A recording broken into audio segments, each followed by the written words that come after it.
Hi everyone, అందరికీ నమస్కారం అండి. చూస్తున్నారు కదా, కోలగుడి కనిపిస్తుంది మీకు.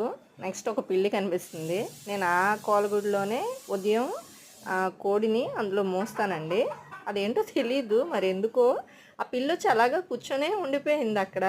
ఆ పిల్లిని చూసి ఊరిక ఈ కోడి పుంజేమో అరుస్తూనే ఉంది. అది చూడడానికి భలే తమాషాగా అనిపించింది. ఈ కోడి పుంజు అరుపు మాత్రం హోరెక్కిపోయింది. ఆ పిల్లి మాత్రం అలా చూస్తూ ఉండిపోయింది.